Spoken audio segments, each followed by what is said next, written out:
Well, as you're shopping around this spring for some shrubs to put in your landscape, you might want to plan ahead for some winter interest. And today I want to show you a few shrubs that have great winter interest. And first off, I've got a dogwood here. Now, usually people think of dogwoods as the flowering dogwood with the nice white flowers in the spring, but this is actually a red osier dogwood, and its selling point is this nice red twigs that it has. This is just beautiful. Now this makes a nice show in the landscape, especially in the winter, and if we get a snow cover, this red color really stands out against that white background. Now there's a couple of other red twig dogwoods that you might want to try, and one of those would be the Tatarian dogwood and also the dwarf Kelsey dogwood. Now any of these three would make great red color in your landscape, but if you want a contrast, say you've got a red house and you'd like something else in front, you might like to try something like this yellow twig dogwood. The twigs have this nice yellow color that will stand out great with that background. Well, we've got one more shrub that I'd like to show you, and it's got another color altogether, so let's go look at it.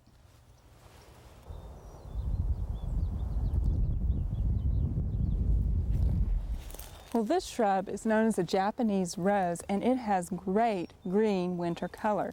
Notice how these stems just have this nice bright green.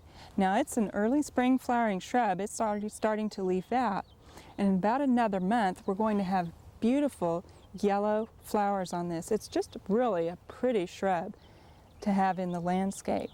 Now what you need to notice on these is that, see down here, we actually cut this off immediately after it flowered last spring. We cut it back down to the ground so that all this new growth would come up out of the ground, and that's what has the great green color to it. Now with our dogwoods, this is important too, and actually right now is the time that you need to trim those back. You'll notice on our dwarf Kelsey dogwood, down here the old growth has pretty much lost that great color, and it's really quite gray.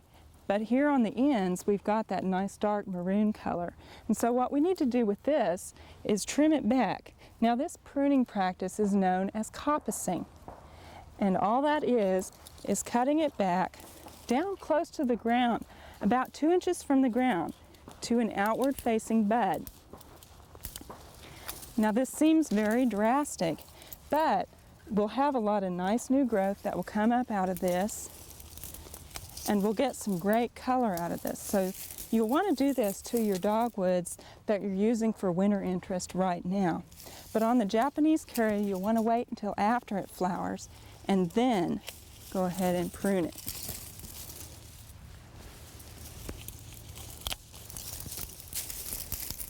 Now it'll look like I've really given it a haircut after I get done, but it'll grow back this summer and look really nice.